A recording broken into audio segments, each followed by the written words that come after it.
Hi folks. Hey, you know how factions in England and Europe seem to be at each other's throats over how their governments will handle refugee immigration policy? How even as various nations in the EU collapse under massive debt and bankruptcy, the debate rages on and they just can't seem to get their act together in any way at all? Well, there's a new fold to this story coming out of Germany, where, get this, a conservative politician has gotten legislation passed to oppose Angela Merkel's pro-immigration policy and use people's tax money to, seriously, pay refugees to leave.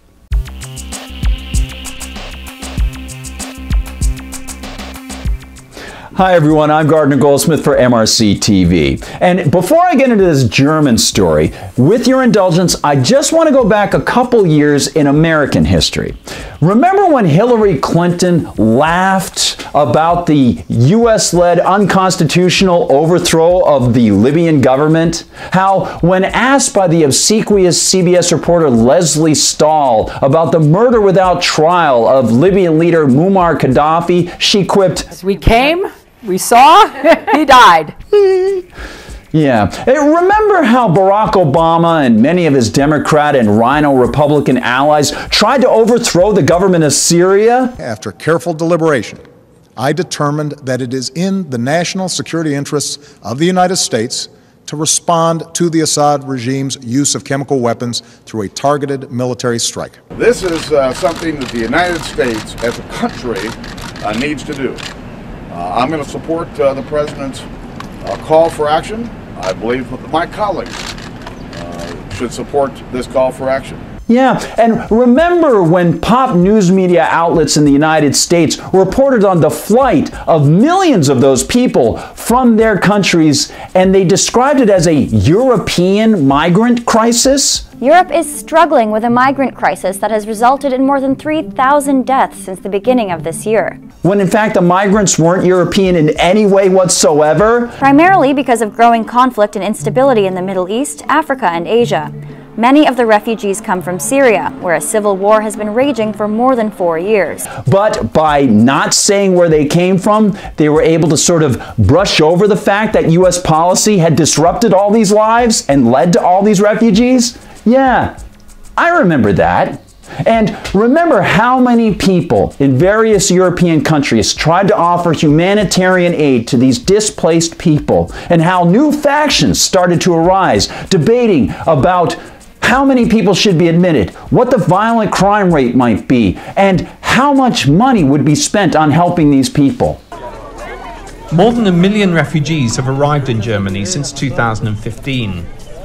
But there's been a big backlash against Chancellor Merkel's open-door policy.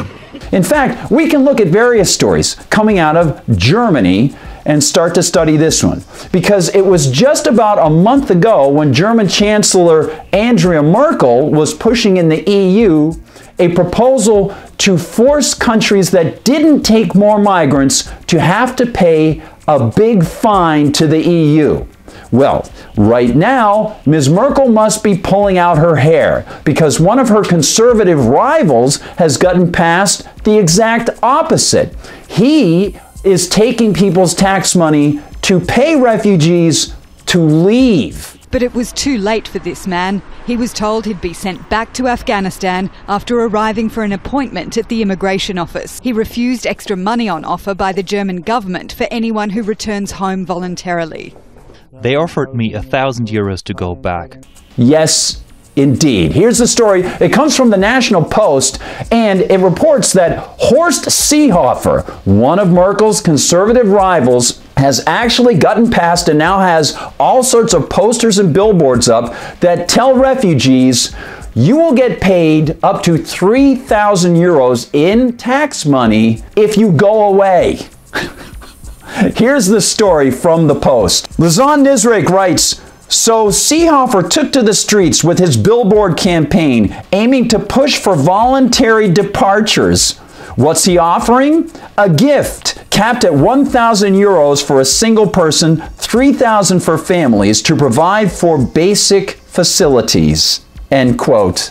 Okay, so on the one hand, German politicians are actually interested in trying to get people in, and on the other hand, they're interested in getting them out.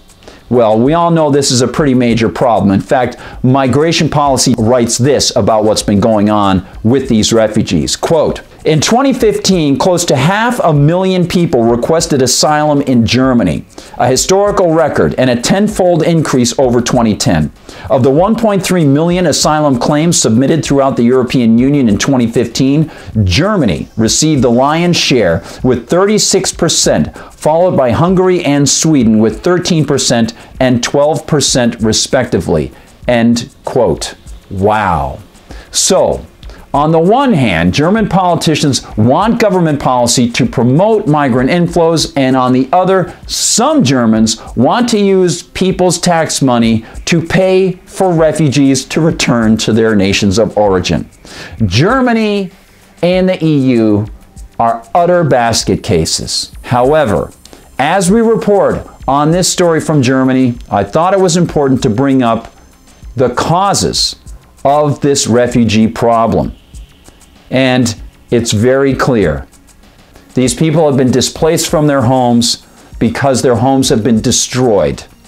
And I think we all know how they got destroyed. Yes, we did. Well, regardless of how this immigration thing turns out in Germany, it's very important, I think, to speak up about this and remind those pop media reporters out there that when they're looking at these stories, maybe, just maybe, they might not want to just play political favorites and use terminology like European migrant crisis to actually tell us where these people came from and why.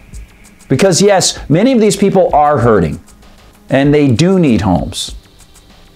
But unfortunately, they're not getting the just coverage that they deserve from the pop news media. Hey, thank you very much for watching our coverage of this. And don't forget to like and subscribe. For MRCTV, I'm Gardner Goldsmith.